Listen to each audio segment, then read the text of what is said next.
Welcome to the Sports Card Lessons Podcast. I'm your host, Big Ken. Whether you're watching on YouTube or listening on a streaming service, please like, subscribe, and hit that notification bell if you haven't already, so you'll be notified whenever new content drops. Welcome and thanks for being here. Before we start, a huge shout out to Mike on Instagram at Michael Dettlaff, Dettlaff underscore sports cards. And a huge shout out to my daughter. Um, I worked a deal out. So if you remember when the first episode with Sports Card Therapist, I said I'd been working on a deal and it took about a week to get done. So we finally got the deal done. It was for an Ovechkin RPA autograph. Well, obviously autographed to $4.99. um, and it turns out he lives in the same town as my daughter in North Carolina. So after we were able to get a deal done, I said, "Hey, my daughter lives in the same town. I'll send cards. There were cards and cash involved. I said, I'll send my cards and cash to her, and then I'll orchestrate you two meeting up." And it all worked out. It all worked out. So huge shout out to both of them. I've got the card back. I just posted up a picture on Instagram. If you want to check it out, you can go to my account, sports card underscore lessons. Check it out. Yeah, so just a huge shout out. I'm very excited to get that card. And honestly, if and he ended up like he was just a great guy. But you don't know people, right? And because I was sending 4 cards and cash for this one card, I probably would not have done it if he wasn't in the same town as my daughter. Um, and I'll quote her because I asked her, how was the transaction? She said, "Oh, he was just a super nice guy." So all that being said, this deal got done only because they lived in the same town. And, I know there's companies out there that are starting this or have started this in between stuff. And it's probably, I mean, when I first thought about it, I'm like, yeah, is this that important? But now, like when I did a deal like this, I probably would have never got this deal done if, I hadn't been able to, send the stuff to somebody I trust to make the deal. So again, shout out to both of them because I'm really excited to have this card. Happy Sunday. How about those Yukon Huskies? I love March Madness. I love watching the NCAA tournament, but it's like 10 times more fun when Yukon is in it and doing well. The men won last night on their way to the Final Four. The women, they lost. I wish they could have gone further, but definitely wasn't their year. They were crushed with injuries all year. So we'll look forward to seeing them next year. Today's episode, we're going to jump right into it.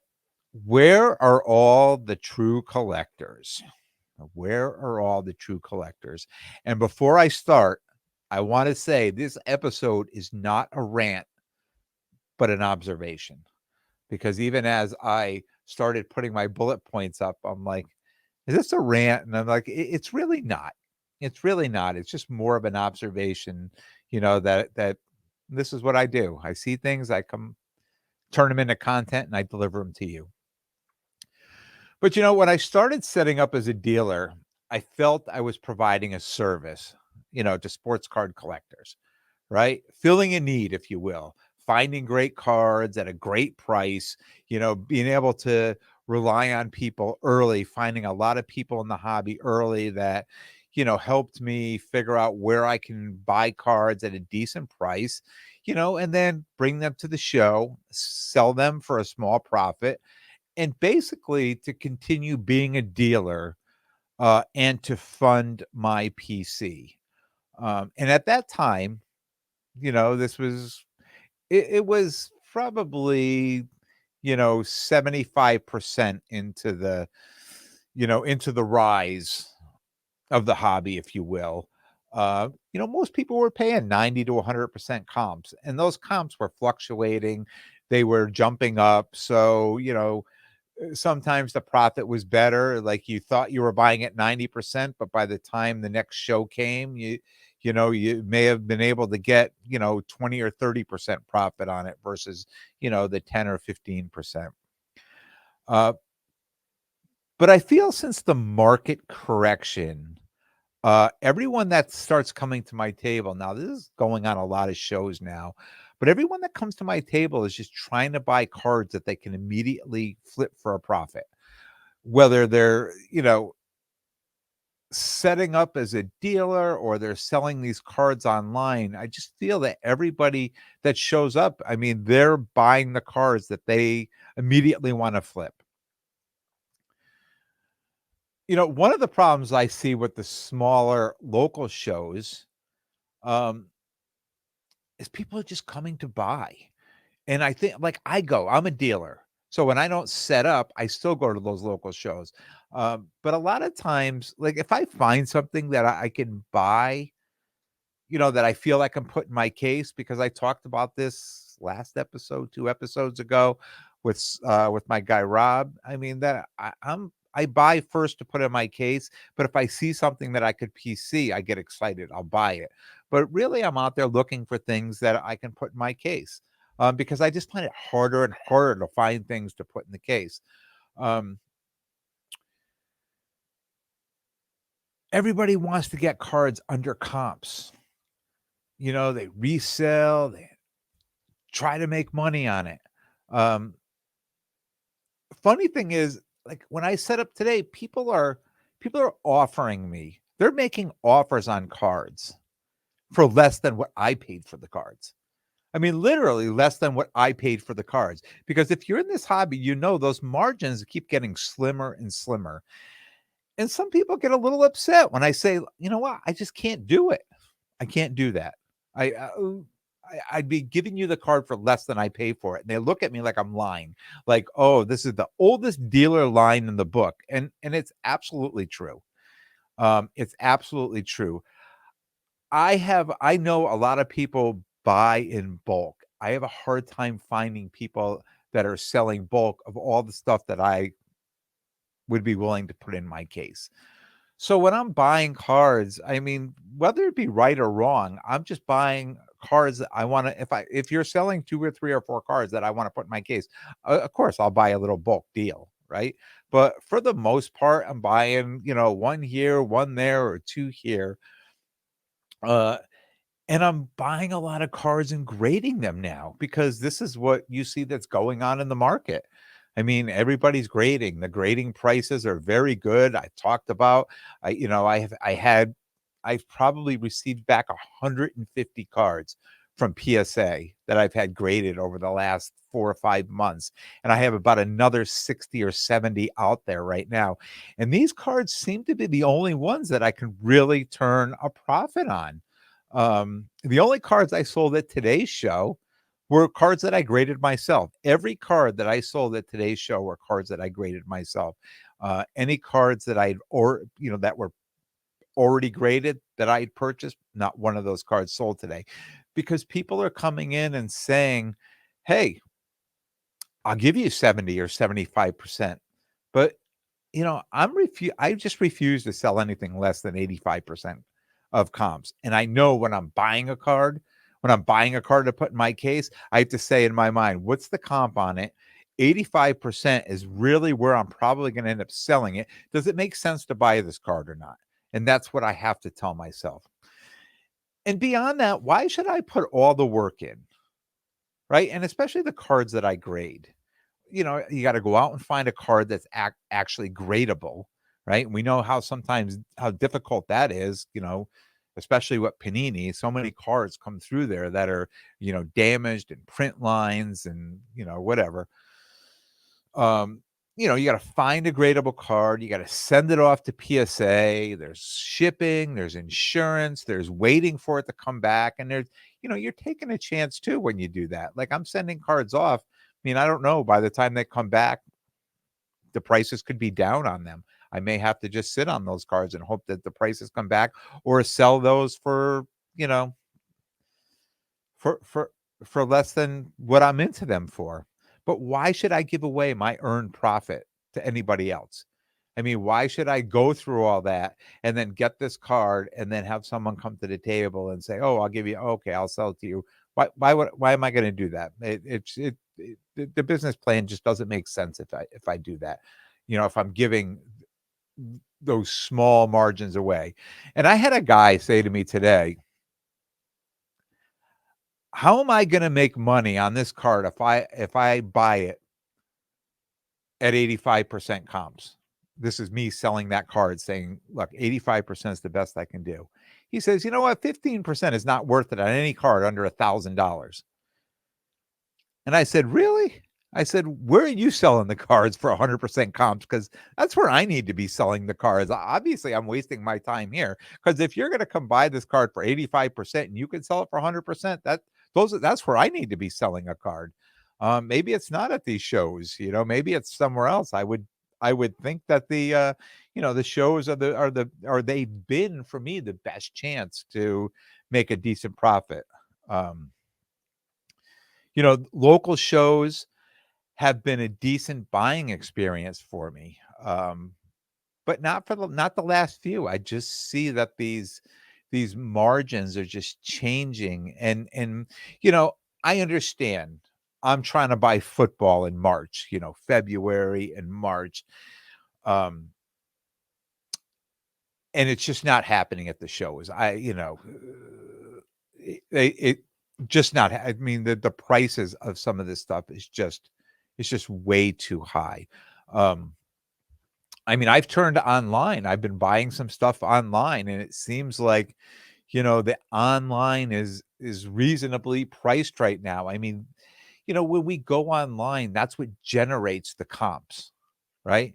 That's the digital footprint when things are being sold. So we're creating a comp, whether it's up or down. I mean, this is where that stuff is selling. It's not stuff that's selling at a show, that these local shows, because there's no digital footprint of that. So the stuff that's being sold online, and some of the stuff, that I'm buying, I see that I become the lowest comp on some of them because I'll find six of the same cards, right? And then I'll just try put the same bid on all of them and hope for the best. And if I get one, now I know already I'm the low comp. I've created the lower comp because it's online right now.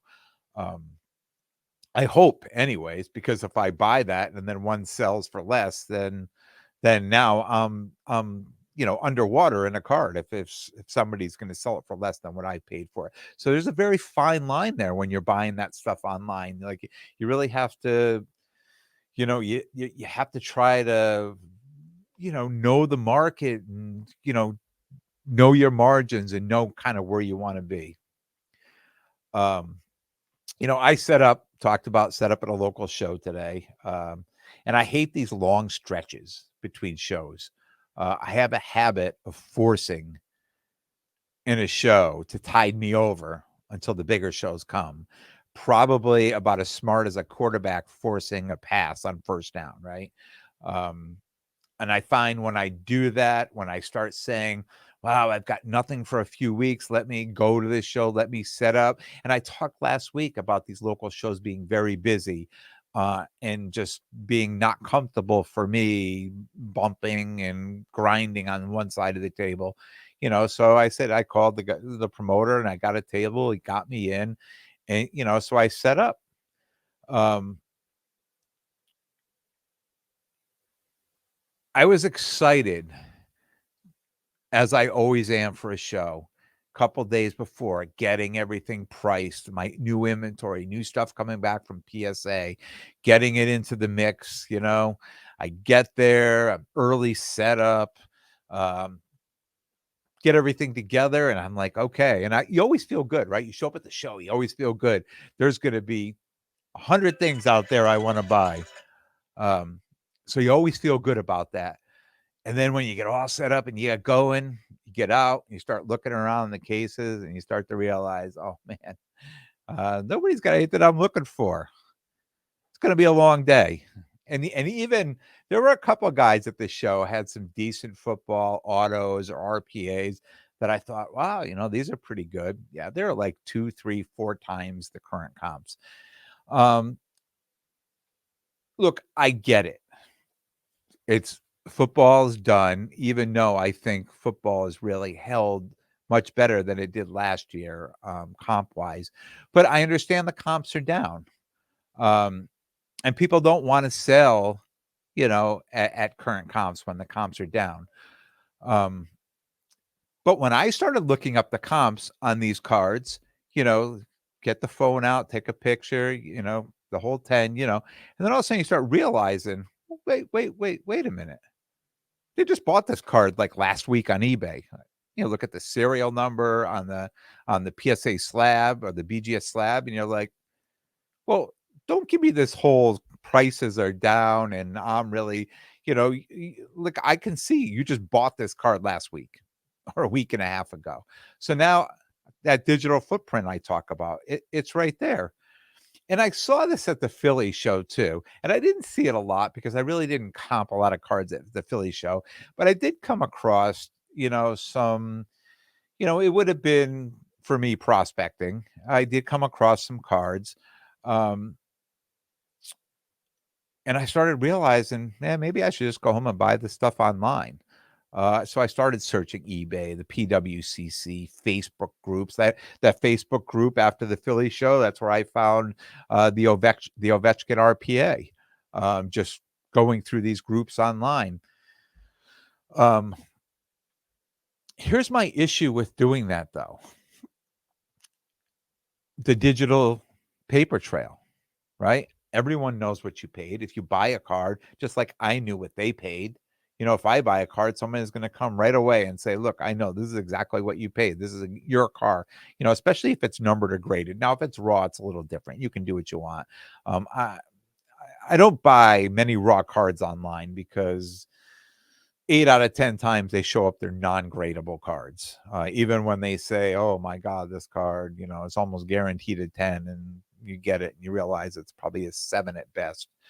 Um, so yeah, that digital, paper trail that everyone knows what you paid, I stay away from that. Um, and 2, like I just mentioned before, I find myself going back against what I tried to get away from, prospecting. Right? I just feel like every time I start getting back online, it's just turning into a prospecting venture again. I mean, it's not really a bad thing. A lot of people prospect. I understand that. And it worked well for me in some cases, and it works well for a lot of people. Um, but here's the problem, a twisted ankle, a torn ACL, a stupid public comment, a guy gets into an argument with his coach, anything like that just doesn't play well, period. And all of a sudden, the cards start to tank. And I've got, a ton of Mac Jones and Zach Wilson cards here in the office that, I just have to hope for better days on them. And I don't want to do that. I just don't feel like that's the lane I need to be in. Um, my thought pattern going into this is go out to see if you can find like, Burrow or Herbert, some RPAs.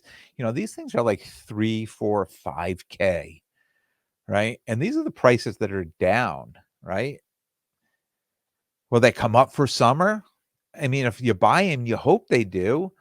It sounds like a great plan, but what if the aforementioned happens? Any of those things I listed out. It's just a dangerous game to play. And I don't know. I'm not comfortable putting out that kind of money. And I know there's no risk, no reward. You'll hear people say, have a lot of things to say about that, but I just feel more comfortable with lower priced inventory, smaller profits, but also smaller losses. Right? I spent a lot of money on football last year during this time of year, and some of those really paid off, and some of those really didn't pay off. Um, so as I'm buying a card, I have to think to myself, I have to think about there's the calculated win, right? The calculated profit, but I have to think about the calculated loss too. Let's look best case scenario, worst case scenario, feel it out. Um, it's almost impossible to move most things that everyone else is trying to turn a profit on. I'd like to say, you know what? I'm in it for the long haul. But really, anything that I'm picking up now, I plan on moving it come national. And they, calculated wins, calculated losses. Uh, National is not a cheap trip. It's not a cheap table. It's not a cheap hotel. It's not cheap flights. So I talked a few weeks ago on my the first of 5 episodes. There's a lot of thought that's gotta go into that. And when I go to these shows and I'm finding inventory to put in my cases, and I have to find inventory that I'm preparing for national. So it's 2 separate inventories right now, and I talked about doing this. Um, my risk right now is I'm hoping that my national inventory, those prices will come up. But I don't think we're going to see as big a jump as we did last year because we didn't see as big as drop as we did last year. Um, and I think with more people trying to turn profits on these cards. So if I grade a card, I'm the first one. I get the card, I grade it, it comes back a PSA 10, and I put it in my case. The comp says, and I'm just going to use numbers, is $1,000. And I'm willing to let that card go for say 875, even know that, I put the work in, I did all that. I can let it go. So if somebody comes in and gets that card at 875, then they're going to put it back up. They need to make what, 950 on that card. Are they going to get people to pay 950 on that card, or are they going to refuse to buy that card from me for 875 and say, look, I need to buy it at 750 so I can sell it at 875? And in that case, with everybody trying to turn a profit, everyone's margins are dropping, and then the value of the cards are going to drop too. It's going to force, unless people are willing to pay more than comps, which I don't see anybody anywhere except for myself, because I've talked about buying PC cards and not being so fixated on the price. I'm starting to think I'm the only one. I'm the only one that does this because everybody that shows up on my table, no one says, I'm going to buy this card and put it in my PC. Zero. I don't hear that from anybody. I hear people saying, how can I sell this card? How can I buy it from you and resell this card and get a profit? And don't get me wrong, I know there's people out there that PC cards, and I know the guys that I've gotten used to my local shows here and the show, they show up at the shows, and the guys that buy cards that just strictly go straight to their PC. But those guys I think are few and far between now. Um, any of the modern stuff, and I say modern, I'm going right from like 2000 up to now. That stuff's just being bought to flip, bought to flip, bought to flip, and everyone's talking. You hear everybody say, "Oh, I bought it for this. I'm going to sell it for that. I bought it for this and I'm going to sell it for that." I don't know how we can all be successful. I don't know how we can all be successful. And all these tables at any of these big shows, there's waiting lists to get in. I think we need more collectors out there, and less flippers. Just my thought. I myself have been picking up a bunch of the women's soccer, mostly U.S. players that are, top prospects are going to the World Cup this summer. The prices are really good right now, and I'm just stashing these cards, buying these cards. I'm stashing them. I'm putting them away, and I'll wait for, and here's the thing with that: if they're top prospects or they're proven players. I'm happy to have them anyways because it's a lane that I'd like to try to be in. I've just done all buying on these cards right now, and I'm just going to wait to see what happens with them. But, looking forward, I think we need to get creative. As a dealer, I need to be creative in this business to say, if I go out and buy a Joe Burrow RPA, for how much profit can I make on it? Because there's how many out there, and everybody's got them, right? So there's the market is very limited for them, right? Because they're like 3, 4, $5,000, right? So if you go to a local show, the chances of you selling them are pretty slim. But you go to a bigger show, National, Philly, um, the Mint Collective, anything like that. I mean, you got better chances of selling that, but the people showing up there are not going to show up and pay 100% comps, right? They're just like every other show. They want a better deal on it.